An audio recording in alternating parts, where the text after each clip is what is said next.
Today is Wednesday, June 22nd, 2011. I'm Matthew T.G. I'm Steve Stanley. And I'm Tony Casey. Welcome to the Technology Show, a weekly podcast featuring technology, theology, and everything in between. The world's only user-antagonistic podcast. This is episode 113. Good morning, everybody. Good morning. Yeah. Wait. There seemed to be something missing from that introduction. I don't know. Could we go through that one more time? Yes, I'm Matthew T.G. I'm Steve Stanley.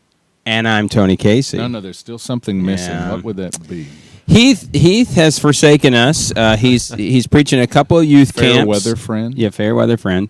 Right. He let me know yesterday that he did not have a good Wi-Fi signal, and so one of the things that we're encouraging our listeners to do this week is at the end of the show, we always give out our voicemail number, and we want you to give us a call this week and tell us why you miss Heath on the show. Heath has been a great addition to the Technology Show. And what we're going to do for you is, in a moment, I'm going to introduce our guest today, Dr. Tom Clegg, and we're going to secure a copy of his book, Missing in America, autographed copy of his book, Missing in America, right. And we're going to do that as a giveaway. So if you want to be considered for that, please call our voicemail. Your entry must be creative, because I know most of you didn't even notice that he wasn't here. So, no, that's a do wrong, man. That's a do wrong. All right, let's and we'll talk more about that at the end of the show. TG, give us a little bit of technical information here. Yeah, so just as a reminder to our listeners, we are now streaming live to all kinds of different devices. It used to be you had to just go to our show website to view the show, but now you can go to our show via any iOS device, iPod touches, phones, iPads, Windows phones, Android, Boxy, Google TV, all of those things. You can tune in live on any of those and multiple devices, which is just fantastic. It makes me very happy, as well as we've got it set up now. If you would prefer to join our chat that goes on during the live show, you can do that via an IRC client. I know that sometimes our chat gets a little weird with the Ustream stuff that they use. It kind of it bumps up and you have to scroll down all the time. It's kind of weird. So if you have a preferred IRC client that you'd like to set up, on the technologyshow.com/live page up at the top, I've put a link that says you can join the chat via IRC. Click here for details, and it'll give you all the setup and server configuration for your IRC client so that you can chat in that way. All right. Thank you, Matthew. This morning, we want to welcome Dr. Tom Clegg to the show. Dr. Tom Clegg is president and founder of the Missional Transformation Network. He's an internationally recognized breakthrough leader for missional transformation, specializing in empowering leaders and their organizations to navigate complex personal and corporate change. He's a highly gifted and sought-after conference speaker, consultant, and internationally recognized authority in the fields of evangelism, church planting, leadership development, and missions. He's author of Missing in America, Lost in America, Releasing Your Church's Potential, The 7 Habits of a Visitor-Friendly Church, Mission America, and later this year will release Missional Requiem. He has been married to Jody for 25 years, has a wonderful daughter, Chelsea, who is in theater performance, and Lindsay, who is a singer and also a painter. Tom, welcome to the show. Guys, thanks for having me. What a great time to be here. We appreciate you taking time out of your busy schedule to join us. We're going to begin by talking about your book, Missing in America, and then use that as a springboard just to get into other things that you do. So let's just begin with that book. I want to do a flyover of the book, but I want to draw attention to something you say in the preface. At one point you say, quote, "The best place for helping people connect with God is beyond the walls of the church building." And you say that in the preface that this is a bias of yours. Could you elaborate on that, please? Well, let's just do the math. There's, about 60 million American Christians and about 200 or so million pre-Christian, untouched by your church or mine, believers in the United States. If they're not coming to our churches, the obvious issue is for the church to be where they are. I rub shoulders with and spend more time with people outside of my church than I do. And like you guys, I'm also a pastor. I find that the real place where conversion happens, where people cross the line of faith, less likely to happen in our church services, more likely to happen in a parking lot or a golf course or a Starbucks or something like that. So my real bias is turning the church inside out. And, who was that? I think Becky Pippert said a long time ago, what good is the salt if it's left in the shaker? Yeah. So I'm very much for getting the salt out of the shaker. I'm very much an advocate for believers and particularly clergy for spending the majority of their time outside of their churches, not inside of their churches. And when you begin to practice that, you begin to come into a place of real fruitfulness because, just like the salt, the seed out in the soil. And so my parish is not just, the place where the pulpit is on Sunday, but it's the Starbucks where I write most of my sermons. It's the other coffee shop where I do nearly all of my counseling and that kind of stuff.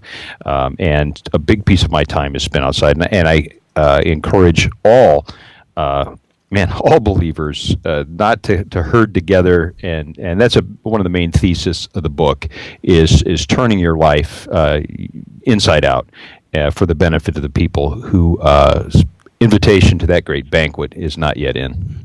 In the movie The Field of Dreams, the line that's repeated there is, if you build it, they will come. And it seems like in the history of America, that would kind of be the theme of the church back in the 40s and the 50s.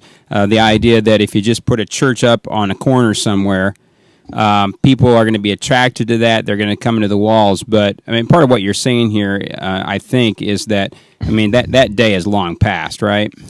Well, and if that strategy really worked, in the last 15 years, the church has spent on itself $560 billion. That's $500 billion on domestic ministry. Majority of that is tied up in real estate holdings, wow, brick and mortar. If that strategy worked, then tell me why we are now the number one receptor nation of foreign missionaries in the entire world.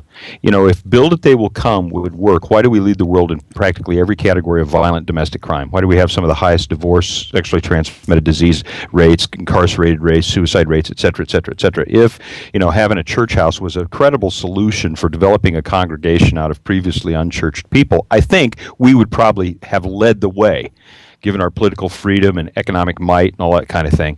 But, sadly, too many, churches, and some people accuse me of being really hard on the church. And let me just say at the beginning, yes, I'm very hard and firm with the church, but that's because I love her. Yeah. God is our father. The church is our mother. We can't escape that.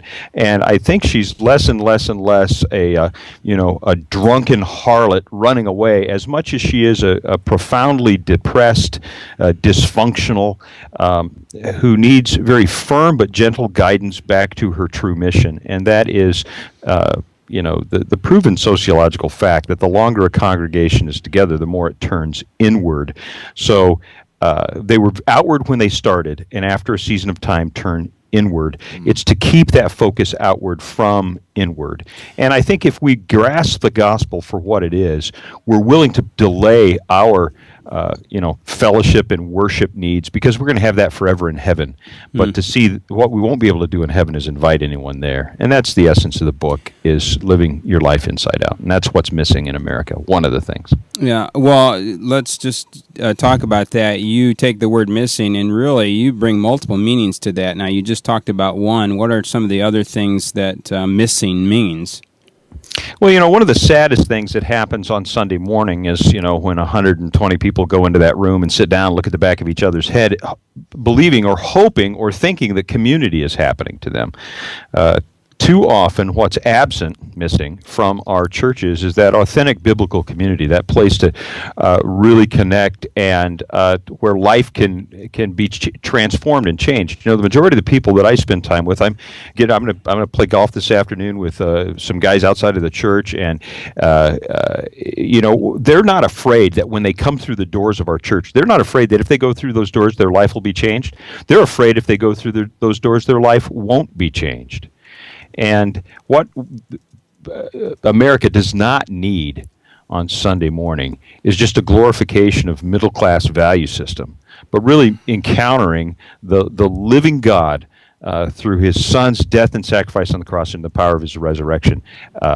And, you know, I was standing at the back of the church a year or so ago, and a mom was relaying a story to me about her teenage daughter had just been discovered to be pregnant out of wedlock. And, oh my goodness, well, is she here? Can I talk to her? And she looked at me, the mom looked at me and glared at me and said, Pastor, this is the last place she'll ever be. Wow. Yet she is a kid that grew up in the church. So, you know, what's wrong with this story? So that's what's missing. Community is missing. Also, obviously, what's missing is the people we say we're in business to reach. You know? Well, I think one of the powerful parts of the book when you start out in this book is when you talk about authentic living. Well, why do you think it is, Tom, that the church oftentimes is the most inauthentic place? And one of the things that you do, I think, beautifully in the book is you talk about the ministry of Jesus and how authentic he is. But why doesn't that translate into his church? Wow. Well, in the end, where do I start? Golly, what a great question. In the end, a number of things drive the motives of our ineffective churches. There's fear, that paramount, probably the biggest thing driving inauthenticity is the fear of intimacy. And, you know, what does the Bible teach us is the antidote to fear? Steve? Love. Perfect love casts out fear. Exactly. Right. Perfect love casts out all fear. So therefore, I suggest the absence of love is an acid test for the absence of love is acid test for the presence of fear, or the presence of fear is the acid test for the absence of love. This comes into play later in evangelism, but you know, in our churches, the last thing we want to too often be seen as needy in any way. It's the dysfunctional notion that mature Christians do not struggle with sin or issues like that. Boy. And you know, the communion of the saints. You know, when we confess the creed on Communion Sunday or whatever tradition that our listeners follow, you know, I believe in God the Father Almighty, and then it says down later, I believe in the Holy Catholic Church and the communion of the saints. I am firmly convinced it takes far more faith, and that is in the creed for our benefit. It takes far more faith to believe in the church than it does to believe in Jesus Christ. And, you know, he picked, when we go back, when he first started the church, right? There he is on the beach after the resurrection. The guys are out fishing, and he says, friends, have you caught any fish? And no, we haven't. And they look, and they said, God, look, it's Jesus. And he jumps out of the boat, right, and goes up there. And on the beach, Jesus and Peter, and we know the familiar story. Peter, do you love me? Well, yes, I love you. And 3 times he asked him, right? And 3 times, maybe that's because 3 times Peter denied him. But he firmly establishes the fact that, Peter, you are a complete loser. You didn't just betray me. You betrayed every one of us. You're a complete and utter failure. Now you're in charge.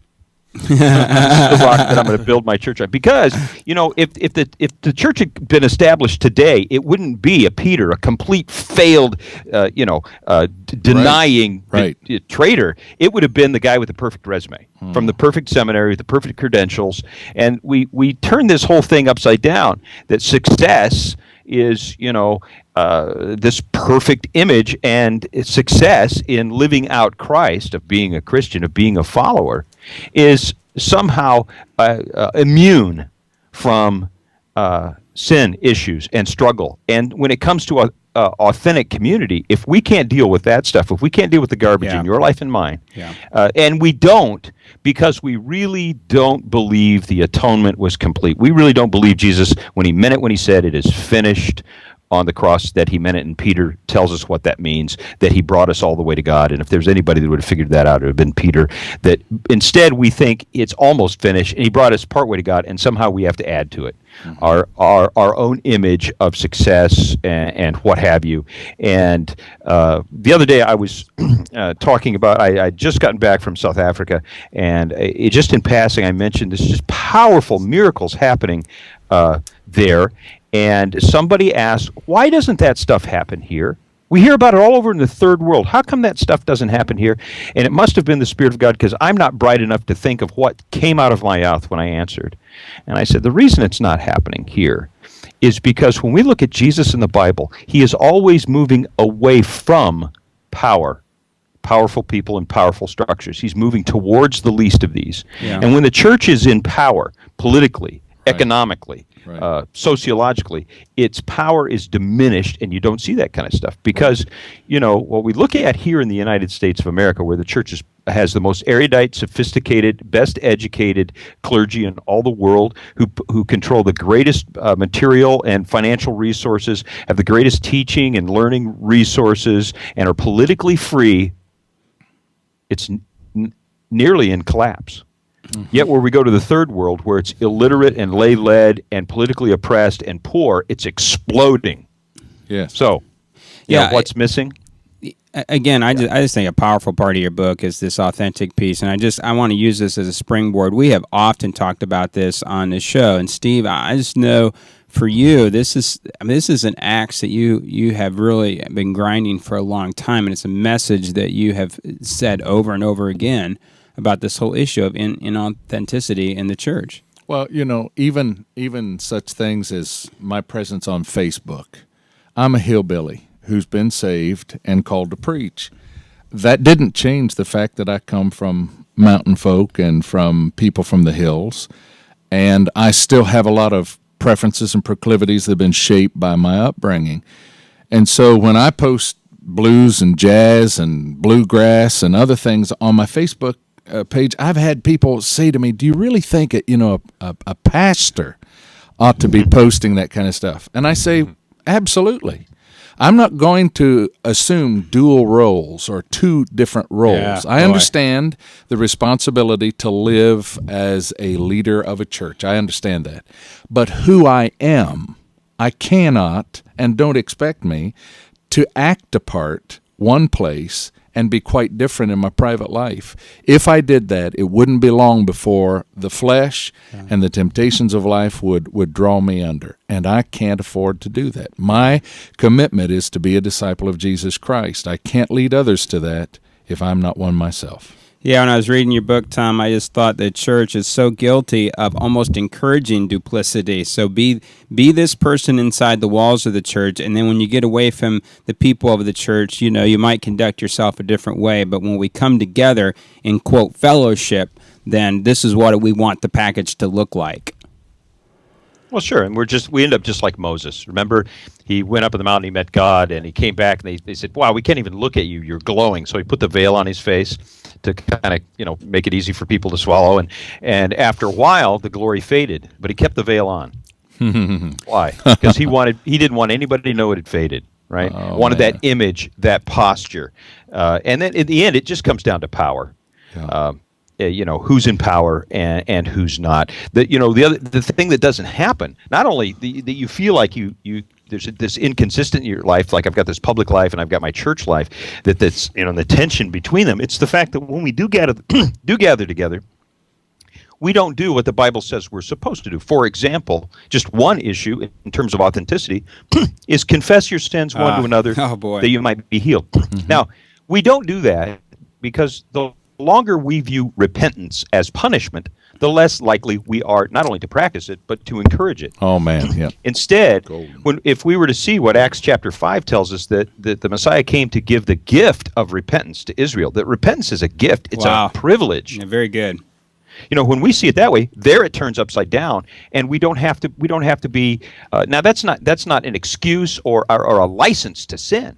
It's being honest and earnest about us, that while we're commanded to not sin, we're also admonished that anyone that does sin, we have an advocate with the Father. that we would rather, instead of dealing with our sin, just have the image of no sin and live this distorted, twisted, inauthentic, which means counterfeit Christian life. And that's why religion is not the answer. Therefore, inside the church is not where America is. You can see that outside of the church, and I don't blame them. You can see that in our own history. We are Wesleyans, and so therefore we have a particular view of grace and what it is to do to transform us. And we forget, I think largely because of some anomalies that took place in our history in the early 1900s, but we forget that John Wesley always used the class meetings, the very premise of which was to confess your faults one to another, pray one for another that you might be healed. And the word faults there, as you know, is sins. And wherever you've come short, and the question that was put to everyone was, how have you, what temptations have you met with in the past week? How did you overcome? Or if you did not overcome, how have you recovered? Well, if you were to stand up and do that in your average Sunday school class in our churches, people would be they would be appalled. And we've they'd got. be appalled. Pardon? Go ahead. Well, and they'd be appalled because they'd feel their grip on power losing. Yeah. Yeah. You can't be a poser and be repentant. No, because once you start being a poser, then you have to be a poser when the real stuff does happen in your life. You start hiding it because you're hiding the other stuff. That's so good. You know, we have a. And so when. Go ahead, Tom. I'm sorry. Well, what's missing? What's missing is the person of Jesus Christ living in His people. Now, that's a blanket statement, of course, and I'm glad there are exceptions around the world and across our country. And I'm very hopeful and optimistic about the church. I haven't given up for 1 second because the Bible contains what we need to repent and turn and change and become the people of God. And I believe there can be a great awakening. I believe we're in the midst of a great spiritual awakening in America. It happens to be the first one not being led by the church. I think people are very spiritually interested. And if we get outside of our phony stuff and shed that skin, great things can happen. The word never comes back void. But the point of all of it is anytime somebody meets God in the Bible, Moses at the bush, Isaiah high and lifted up, Mary at the tomb. Every time they meet God face to face, he touches them and then he turns them and sends them into mission. And every time. So, believers that aren't on mission make me wonder whether or not they've ever met God. And I can give us Barabbas. I contend there's only two kinds of believers: false ones and missional ones. And I hate the fact that missional is such an overused adjective. But we're either part of God's redemptive plan of all of creation, or we're against it. We're either with Him or against Him, and I think anything against Him is that spirit of Antichrist, which is everything He's moving away from in the Gospels and then through the believers to the balance of the New Testament. Well, when you go back to the analogy you used or the story you used about Peter, you can see that very clearly, because not only did Christ, just acknowledge you have failed, and this is the moment of your restoration, but if you want to be restored, you have to prove this. I mean, there has to be some evidence for the world to see. And the evidence for him was feed my sheep. Be missional, get engaged, be involved, do my works, feed my sheep. And if you have watched the life of Jesus, you know that his sheep weren't those sitting in robes in the temple. He would have gladly saved them. But he sat and ate with sinners and drunkards and tax collectors, and they heard him gladly. One of the things I wanted to do today is just to whet people's appetite for your book, Missing in America. I think that we have done that in abundance. Now, you have other things you do. Let's kind of just turn the rudder here a little bit. You do church consulting. You're a coach. In a little bit, we want to get to some of your work with Seminar. In your whole, coaching and in church consulting, I want to kind of work into that with just an observation. One of the things that we have found is that younger pastors are more interested in planting churches than trying to turn around existing churches. Why do you think it's such a challenge to turn a church around? Wow. Well, anecdotally, it's much more fun to make babies than it is to try to raise the dead. Yes. Oh man. Well, we have the show title. We have the show title right there, guys. That is beautiful, Tom. Love it. But practically speaking, typically our in the traditional track. Let's just look at the traditional track. A guy or a gal goes to Bible college, maybe or maybe not onto graduate school or seminary, and then they're sent out, quote, into ministry. And the types of churches that they typically go to. Those that are willing to hire somebody with no experience tend to be smaller churches, and far too many of them, those smaller churches, feel their call from God is to beat the faith out of young pastors. And I know I'm overstating. I'm overstating, but oftentimes even the whole idea of a pulpit ministry is distorted culturally, internally, because we simply subconsciously teach people, if you take care of the machine will take care of you. Two generations ago, people surrendered to the call. Last generation, they were called to minister. Then it became they chose the profession of.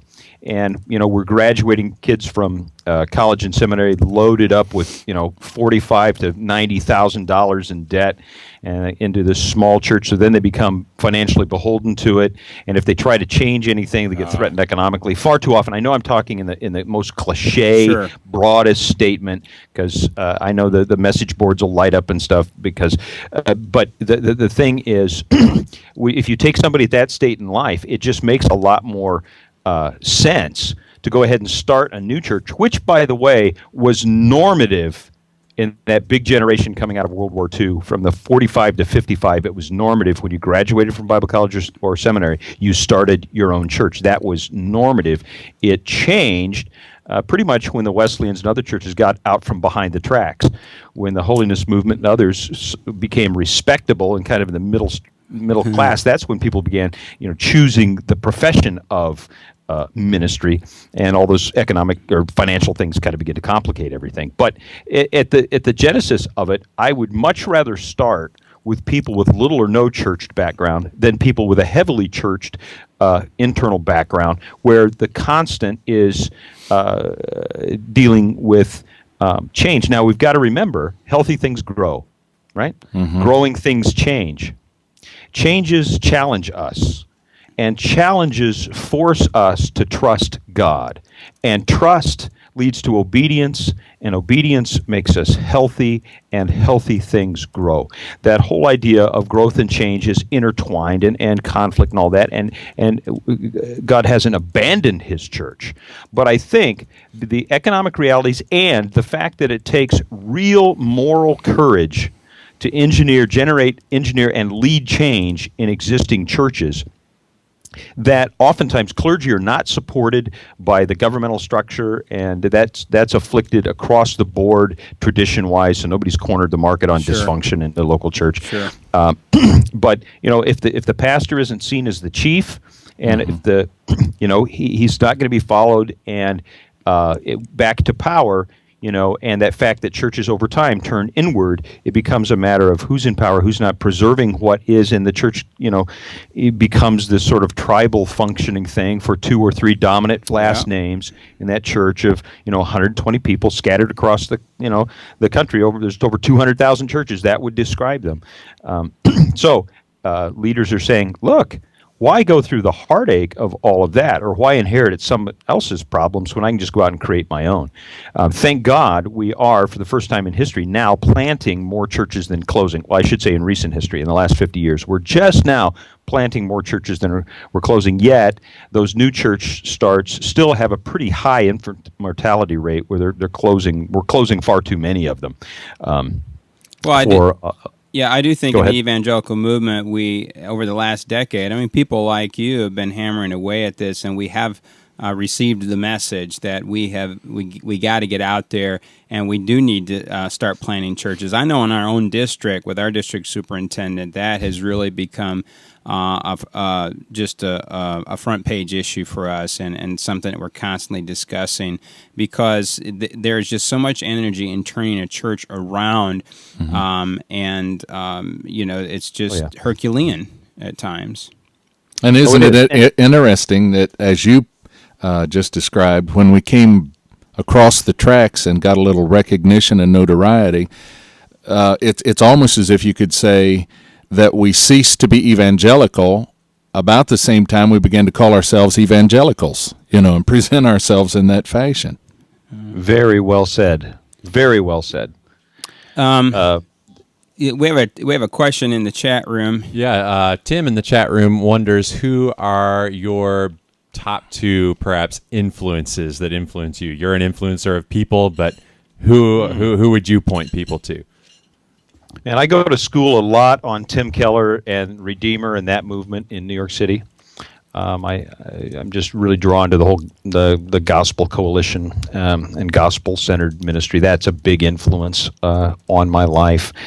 Len Sweet has been an influence on my life. Reggie McNeil has been my mentor. Dr. Bob Logan, my spiritual father, Ray Smith. These guys influence me. I have I lean heavily upon a large group of intercessors that pray for me every day. I couldn't do this without them. Mm-hmm. I think Christoph Schock and Christian Schwartz and the whole natural church development paradigm gave me a good lens, reliable lens to look at the church. Very research driven. At a distance, N.T. Wright has had a deep influence on my life. I think Peter Block, in terms of a professional mentor in the consulting side of things, that would be probably the short list. Yeah. And I love that. I wish we had the video feeds that our listeners who are watching right now could see where you are right now, because we know there are influences in your life because of the backdrop by which you are surrounded. It is literally a wall of books that I instantly had volume envy. Well, I'm for the first time in my life, I'm in a phase of giving books away. Well, my address. Well, books are expensive to ship. If you show up, I'll give you a box of books. There you go. There you go. Well, road trip to Des Moines. Here we go. There are going to have to be a lot of questions we just leave on the table. Tell us about your seminar work and what's going on with that. Okay, what I love to do is quite a bit of conference speaking, and that's usually built around the seminars. There's a great day-long event built around Missing in America, where we literally go in and deconstruct everything we've thought and believed about evangelism. We turn it on its head, and evangelism changes something that from what Christians do to people.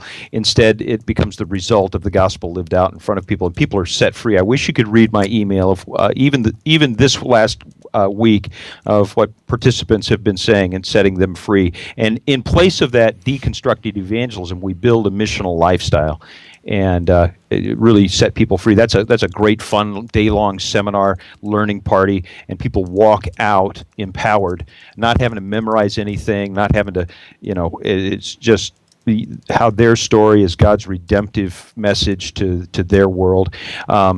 That's the seminar built around Missing in America. There's a seminar that we're doing now, Missional Requiem, that takes churches through a very deep change paradigm, gives them the tools to live that out over the next couple of years. We present that as a seminar or as a retreat. I do some tactical seminars, which are practical skill-building things for churches. The 7 Habits of a Visitor-Friendly Church, oddly enough, was the first seminar I ever wrote, and it's come back. And it's those churches, 7, 8, 9 years old, that are having to re-engage their initial mission. And they've made such a heavy brick-and-mortar investment. They're doing their best now to try to use that in their community, and they're finding that what people are experiencing when they're coming aren't exactly what they were saying 7, 8, 9, 10 years ago when they were planting that church, and that's a whole separate issue. So a wide palette or menu of seminars. I also teach coaching and developing and prepping for coach certification, training, that sort of thing. I do a lot of consulting work with churches, denominations, and missions agencies. Coaching and consulting differ. Just let me clarify this a little bit. Consulting really is where an outside party reflects back to you what they see in your environment and makes advice and help develop a strategy for the future. Coaching, on the other hand, doesn't put into a client or a player. Instead, it helps draw out what God's been saying to that person for a long time. So those are really how they differ. I do a great deal of coaching of senior pastors, particularly denominational executives and pastors who are in change environments. Also do congregational intervention where troubled churches look for too often I get called in too late, and we'll tell them that up front. And that's probably the most costly and difficult consulting work that I do. Unfortunately, it's something I'm doing more and more and more of, is that intervention, either collapsed or most likely conflicted congregational situations. And then also development of church planning and missionizing strategy. Work across board, can work bilingually, and about 225,000 miles a year, all over the world, literally. And then I do either conference speaking or pastor retreat facilitating. So in addition to my church, which is very generous with my time and sends me away, they probably like it when I go away. That's really the ministry that God has us in. You can find out more about it going to tomclegg.com or missionaltransformationnetwork.com. Those places will find you. I'm also on Twitter and Facebook and all that. Everybody join my Facebook. I'm desperate for friends. Listen, if someone were to attend one of your seminars, what would the average pastor or even lay leader of a congregation expect to take away? What would they learn there? Okay, this weekend I'll be down in Kansas City, Overland Park, Kansas, at Impact Fellowship with Pastor Bill Rose, and be doing Missing in America as part of their REACH conference. What they would come away with is a fresh sense of release and empowerment to be part of God's redemptive plan for all of creation. And literally, it'll be intensive. It'll be fun. We'll laugh and cry. There's lots of video. I try to make it more like a product rollout, a Mac product rollout, than a dull, boring seminar. What they won't get is thick notebooks and a bunch of stuff to memorize. Instead, what they'll get is practical insights. They'll be able to see and articulate America as a mission field and view their neighborhood, their town, their people group, whatever, as a mission field. We'll deconstruct evangelism. In other words, we'll show why what we've been doing doesn't work, and then in its place, we'll build a missional lifestyle built around their gifts, talents, abilities, desires, hobbies. Wonderful. And then it will wrap up that with 10 practical steps any church can take, or 10 practical tools they can put to work to become more of a missional community in their neighborhood and that kind of thing. So we're looking forward to that. You could probably go to impactkc.com and find out more about the how if listeners in the Kansas City area want to come out next week. I'm also then at your in Kansas in July at the district conference. It's in McPherson, Kansas. The superintendent Ed Rotz. Kind invitation. I'll be down there in July. So it's kind of a summer of Wesleyanism. Well, and I would say this for people who want to, if you want to get a kind of a feel for what that seminar would be like, get the book Missing in America. It'll whet your appetite, and there are some great personal illustrations of how Tom was transformed. He especially, I don't want to give it away, but he talks about this mission trip where they did cold evangelism on the streets of Chicago, and that is a wonderful story, and you can see how Tom experientially just experienced this transformation. And so get that book, and it'll really set the table. Tom, before we let you go, we know that both your daughters are involved in the arts. One of them actually has a website. Why don't you talk about that a little bit? Oh, yeah. My youngest, Lindsay, you can go to lindsayclegg.com, LINDSEYLEGG.com, and you can find her little commissioned art company, La Belle Couleur, $50 to $600. She'll custom paint. It's mostly oil on canvas, and she's just crazy talented. And this business just exploded out of a very dark time in her life as a college freshman, overwhelmed with pressure in a very difficult, very high elite college where she tends, thank God for scholarships. She had kind of gotten away from her painting, and sort of as just therapy, kind of a happy place. She took her paints and stuff back to her dorm room, began painting. People were walking in her dorm. Wow, would you paint something for me? Later, one Facebook posting, and now bang, several $1,000s in orders all the time waiting. And she's quick and very, very good. And so LindseyClegg.com. Yeah. Very good. Always glad to help pay for college. Yeah, And, well, we know you are. All right. Well, Tom, thanks so much for taking time out to be with us today. Blessings upon you, and we'll post all the information and get people linked up with you. Excellent. Tony, Steve, Matthew, thank you for putting technology on the web to the whole world. You do a great thing, and these conversations are needed and refreshing and powerful, and I'm just humbled and grateful to be a part of it. Maybe we can do it again sometime. You will Thank do that. you. Thank you. Thank Bye you. bye. I'm humbled and grateful too. All right, Thanks. boys. Get out there and give them heaven. Yeah.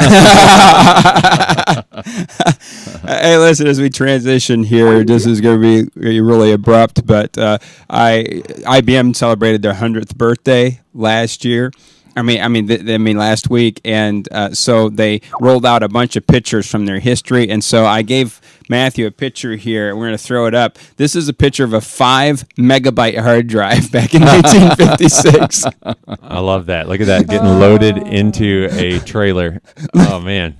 And four guys notice they have the straps on their shoulders, and they're like 5 megabyte hard drive. That's for the laptop too, wasn't it? That's when you were a little boy, Stevie. No, not yet. I probably was in manufacturing stage, but I wasn't born until 1957, that golden year which saw the birth classic of the Chevrolet Bel Air, Yeah. But while we're on hard drives, I figured, as you put this in here, I wanted to just take a minute to talk about how recently you and I, Tony, have been playing around with hard drives. Yeah. And have wet our feet, basically, in the world of solid-state drives. You've put a solid-state drive in your new quad-core MacBook, of which, if it ever turns up stolen or missing, just don't worry about it. And then you'll find your pastor at the altar again and again and again. That's right. Repenting, being the authentic. gift. Yeah, being Exercising his authentic, gift yeah. of repentance. But you've got a SATA 3 drive in there, which is just, can you talk about just how incredibly fast it has been? Yeah, just lightning fast. One of the programs that used to take a long time to load is Word, and you have seen the demonstration where I just hit it, and within a couple seconds it's up, ready to go. What do you want? Not even a couple seconds. It's absolutely incredible.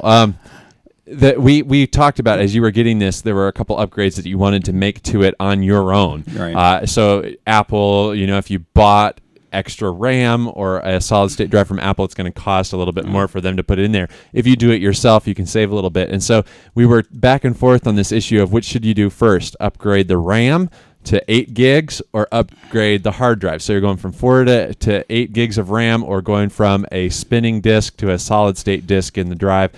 And I shot out the theory that perhaps the bottleneck now, we used to, it used to be all about, RAM. upgrade your you go way back to like 386, upgrade your processor, get that better. Memory. Then memory and RAM and all that kind of stuff. That was a big deal, and it has been for a long time. But the reality is today, if you buy a computer today, or you're wanting to upgrade a computer that within the past 3 to 5 years you've bought, if you want to make a significant difference in how it runs and operates, upgrade to a solid state drive. And you did that in your I did your in desktop. my iMac. I put a But there's still, if you're from Biafra, forget it. Okay, get you another yellow tab because you can't afford storage. I don't even. You're gonna I don't even know what you're talking about. you're gonna write on a yellow, legal pad. That's where you're gonna store your thoughts and. That's so old. I don't even know what you're talking about. there definitely is a cost to jumping Yeah. into that market. It still is very frontier, and you're not going to, dollars per gigabyte is way more than a physical disk. However, what I did in my iMac, I went from a 1 terabyte drive in my iMac to a 96 gigabyte drive. But then I have an external storage hooked up through my FireWire 800 port that throws all of the content. So all the solid That's a good way state to drive do it. is the OS and applications, which means that everything's up and running. And then Great if sound I'm effects. rendering, that was good. Definitely not as fast as yours because you're running on that SATA 3 platform, Sure. and the one that I'm running on is SATA 2, but still an incredible difference and has been fantastic. I don't have the money to do it right now, but I'd love to throw a solid state drive into this 5-year-old iMac that I've got right here and just see what kind of difference it would make. Well, I've got an Ubuntu machine I want to do the same with Yeah. too. If the price comes down on them, it'd be great too. Yeah, and small ones, like you can get a small 64 gig or even 32 gig solid state drive pretty reasonably if you were using it just as like a workstation. So you it could wasn't your almost main put computer. Microsoft Office on that. That's right. Almost put Microsoft Office on it. All right, let's go to. Oh no, that was a voicemail. Hold on. Let's go to drum roll. Download of the week. Nice segue. Yeah, that was just smooth. We wasn't should it? have screeching tires followed by a cataclysmic crash. Crash, yeah. Hey, our download of the week is Audio Galaxy. I realize that for this download, this may not work for the majority of our listeners, but if you have a computer, if you have multiple computers, and you have one that's on all the time, a desktop that's on all the time, and you have all your music on it, you can use Audio Galaxy to stream your own music from your computer to your iOS devices. So I have a server that runs over here in the closet all the time. All my music is there, about 8 gigabytes of music and audio files. And so I installed it on there, and so it reads the music from here, and then on my iPhone, wherever I am, or on my computer, I can be out of town, I can stream my music from my computer. Now, the downside to that is if you're out of town, you leave that computer running and the electricity goes out and that computer goes down, forget it. You won't have access to your music. But if you want access to your music all the time, Audio Galaxy is a great alternative. And Like your own private cloud, in other words. it is, yeah. But it's streaming it, so it's not loading the music up to the cloud. It's streaming it from your computer to your device. I've done it on my iPhone. I find that it works great. Could I inquire about why you have disco on there, 24/7? Yeah, disco.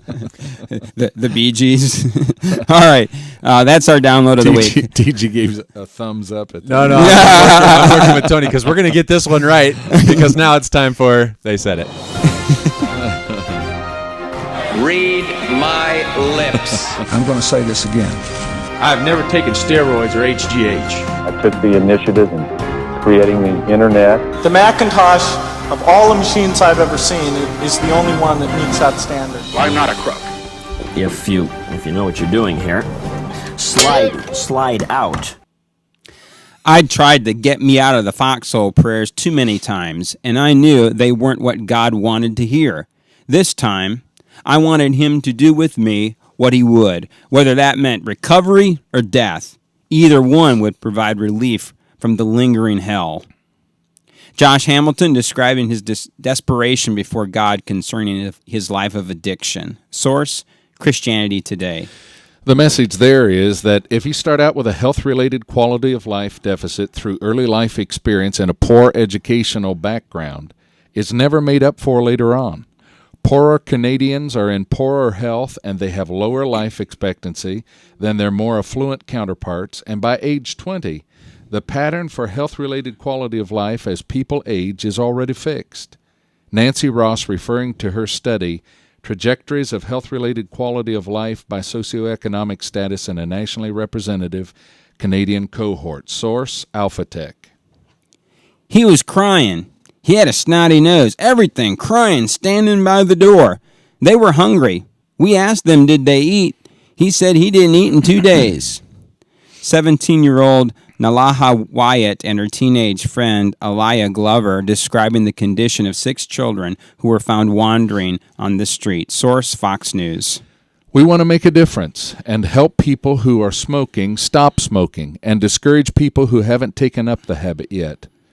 FDA Commissioner Dr. Margaret Homburg explaining why the FDA is recommending pictures of cancer victims on packages of tobacco products. Source, ABC News. Yeah, let's start with that last one right there that Steve just read. Have you seen these pictures? Yes. Very pretty gross. Yeah, some of them aren't. Some of them are. It's about half and half. I think there's 9 total pictures. Yeah. And about Yeah, about 4 of them are pretty graphic. Some of teeth, one of a corpse that cut open, one of the smoker versus non-smoker lungs, another one with the guy with the hole in his throat. What is that called? I don't know, but Tracheotomy, right?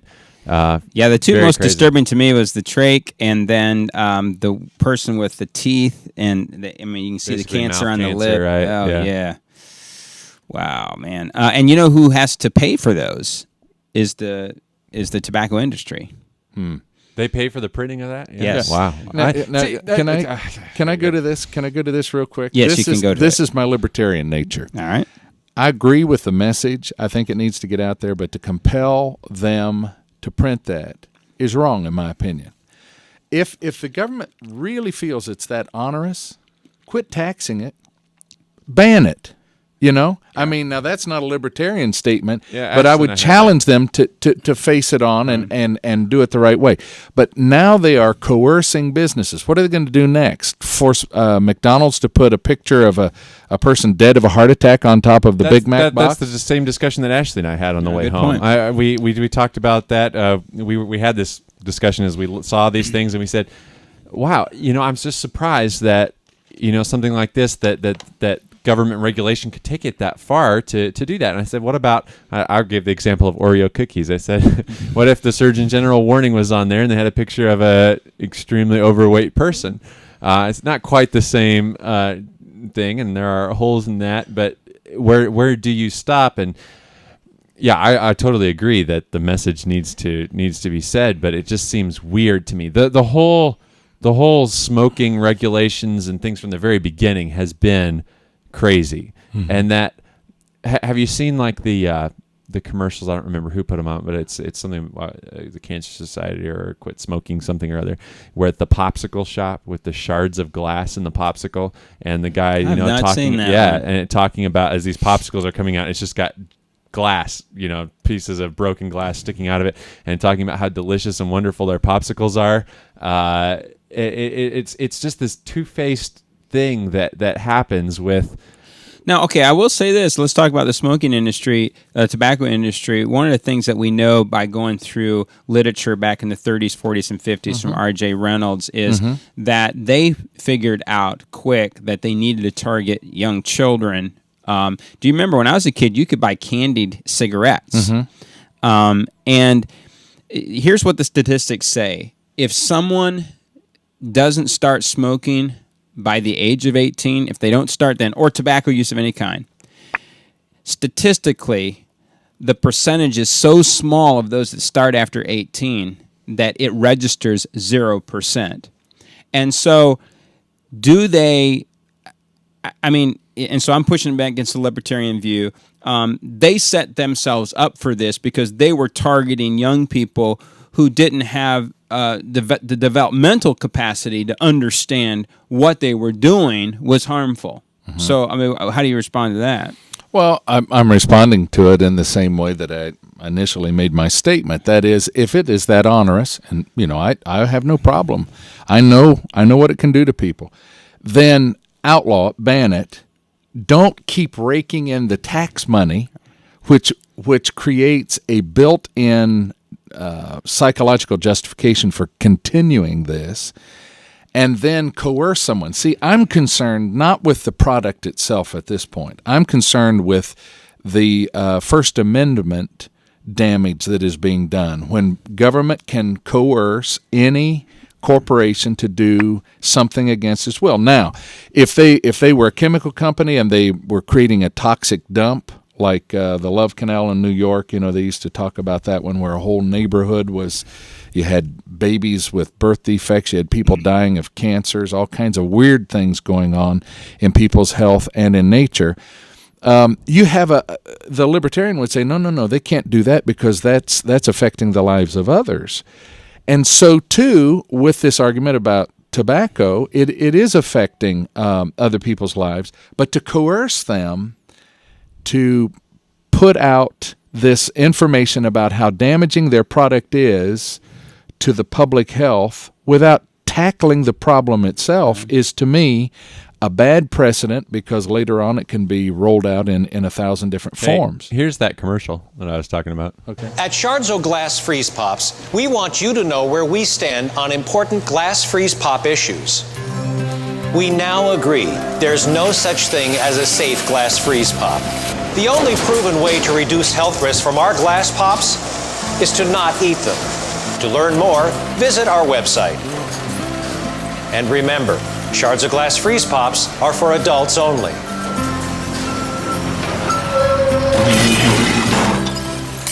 Oh boy, yeah, I've never seen that before? No. Yeah, that's cool.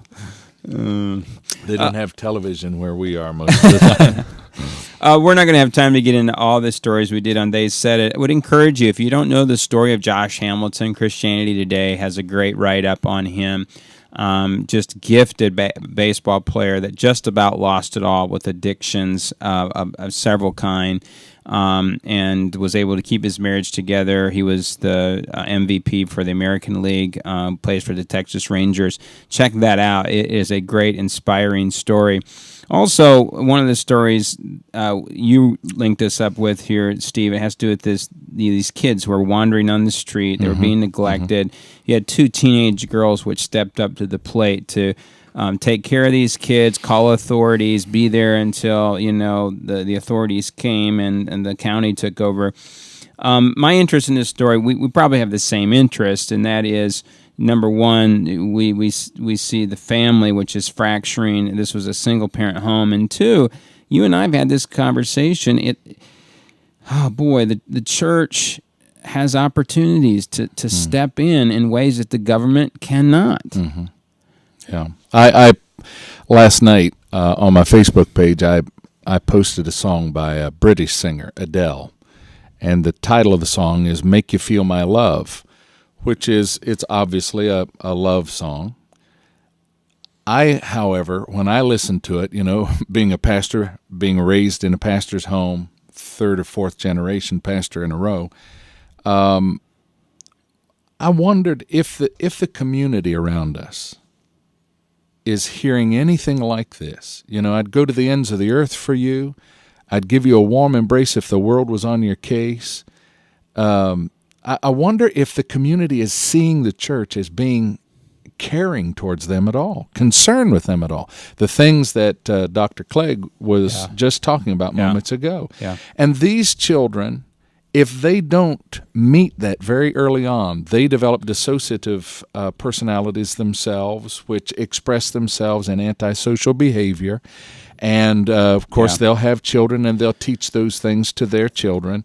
And this is the way society comes undone. If the church doesn't be the church and do what Jesus says we must do, there is no hope for the world, period. The gospel is the hope. And it being lived out in us is the only medium. He's not sending angels to do this evangelism thing. And he's not going to come down and coerce people against their will. It's by our living winsome lives, convincing lives, connected lives. And I'm preaching to myself here because the duties of being a pastor and taking care of your flock, especially when you have a high percentage that are elderly and sick, you just become consumed with that dimension of it, and you can't neglect that part. But somehow, with all that we've done, we've made some forays into our immediate neighborhood, but somehow we've got to expand it. Yeah, I mean, People your heart have to breaks join as us. you read this story. Yeah. And but you and I, our reaction was the same. Where's the church? Where are we in all this? Mm-hmm. Hey, our final story looks like we have a gentleman here who is coming up with an idea about how to handle health care. This is kind of in our area of the world. We have a 59-year-old man who went into a bank and he robbed it. Richard, for $1. For $1, he went up to the teller. He handed over a note that said, I'm robbing you for $1. Yeah. And sat down on the bench. I'll be sitting right over there when the police come. Waited for the police to come because he lost his job, doesn't have health care, and felt like he figured for an unarmed robbery or whatever it would end up being, he guessed he'd get about 3 years in prison. Yeah, but they've disappointed him. An undiagnosed growth in his chest, back problems, stuff like that he wanted to get taken care of. Did he tell you? Did you see the story? What he says? He's disappointed because they have not charged him with robbery. They've charged him with grand larceny, which means he'll be out in a matter of weeks. And now he's disgusted because he's got some long-term health problems that are going to require. So what's he going to do next? Is he going to have to come back and hit the bank? Well, he should have just stole $10,000 right out the gate and sat there with it in his lap. There you go. Yeah. Well, why not run off? But don't make yourself, make it so they can find you easy. Just walk slowly down the sidewalk. Well, his thing was he was just trying to show that it wasn't for the money. Dropping dollars as you go. It's kind of a sad story when you think about it. Well, here's the practical application of this story, and it's this, that I'm working with the finance committee this afternoon on the district budget. I'm thinking for our DS, we've got a plan. He's got a new car. It's pretty fast, If he can just learn to park that thing and wait on him. Well, we got to wrap this up. Prison ministries. Think of that. Let me say again, for those of you that may not have heard it at the top of the show, you can now watch our live stream, the live version of the show, via any iOS, that's iPhone, iPod Touch, iPad, Android, Windows Phone, Boxy, Google TV, anywhere where Ustream is, we can be there as well. You can join our chat room via IRC, and we've posted instructions on our website about that. We have a listener comment from Facebook this week. Tony, you got that. Yeah, just a shout out to Chad McCullum. He said, regular listener, love the show. Keep up the good work. Boy, that gives me a warm, tingly feeling in my heart. I love it. Yeah. You can keep complimenting us all that you want. Tom Clegg just complimented us on Twitter. So, yeah, maybe we'll read that next week. Upcoming next week, we have Chris Conrad with us. He is the district superintendent for the West Michigan District of the Wesleyan Church. Will be talking to us about church planting and evangelism. In studio, July the 6th, Greg Edmonds is going to be here, good speaker. Resident missionary from Haiti. He'll be at Greenville First Wesleyan Church at 7 o'clock tonight. There you go. 103 South Texas Avenue. Telephone number 864-295-04. That's going to cost you $20. Thank you. 0945. July 27th, we're excited to have Dr. Steve Deneth and Dr. David Drury. They'll be in studio, be talking about their book, Soul Shift. Matter of fact, we have a little preview. Yeah, we'll play. Can we play that as we go off air, sure. At the end of the show? That'll be great. On August the 3rd, we have Dr. Bob Weitzel. He will be discussing his book, Waypoints. August the 10th, we have Matthew DePrez. He's going to be talking to us about intergenerational ministries, really piggybacking off of our interview with Dr. Melinda Denton and what their research is showing in terms of the importance of intergenerational contact with kids and adults within the church. All righty. Matthew, where can our listeners find you on the internet? You can find me all over the place, but the central hub of location of stuff is at MatthewTG.com. All right, Steve. I have closed my blog. I just don't have time to keep it up. But it's there. I mean, all the past material is still available, and that's Ole Suit, not old, but Ole, OLSUIT.wordpress.com, or at Facebook, Steve.Stanley. All right. You can find Heath at chaseyourlion.com. Also, you can find me at facebook.com/AKC64. We are going to have a giveaway, and it is an autographed copy of Missing in America, Tom Clegg's book. And here's how you can be in the drawing of that. Please call the show at 3049 Theology. That's 3049 Theology. Leave a message. Tell us what you miss about Heath when he's not on the show, all right? Or why you miss him. That's right. And it need not be based in reality. No, please. In fact, quite the opposite. Please, don't base it in reality. All right. And also, if you have other comments like Chad had, just email us at the technologyshow@gmail.com.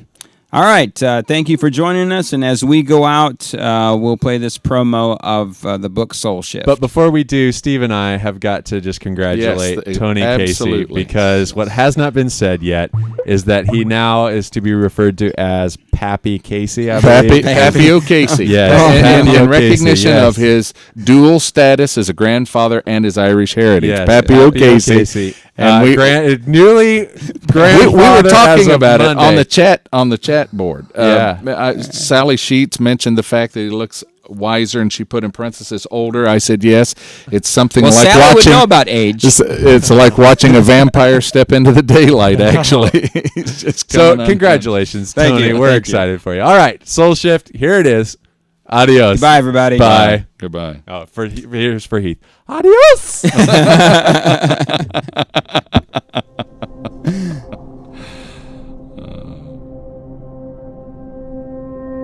This is not about becoming a nicer person. It's not just about me disciplining myself to be a more other-centered person. It's allowing the Holy Spirit of God to do that in me.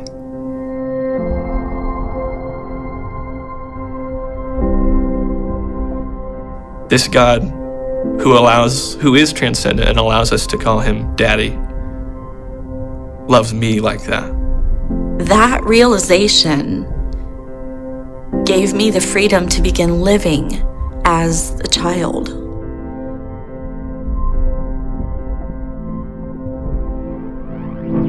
It's not ours. Any money or possessions or whatever it may be, we are to be a manager of them, not an owner of them.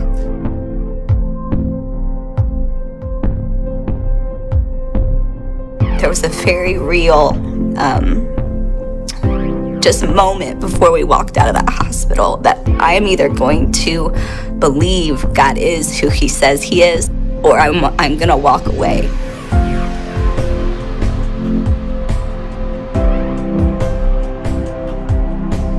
The more we listen for God's voice, the more he gives it to us. I had such a mindset of needing to initiate with God, but God wants me to just sit and receive from him too.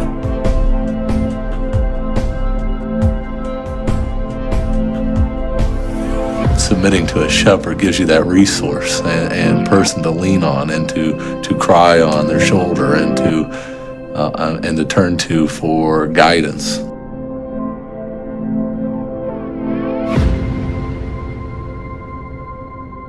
This is what it's all about. Reaching out to others, doing for others. Just changing that way of thinking, not just what can I get from them, but what can I give.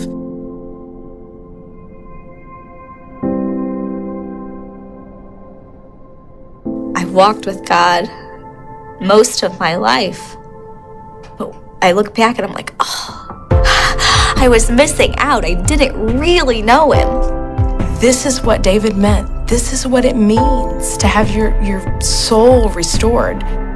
It allows you to be someone who loves for the sake of and for the purpose of the other person.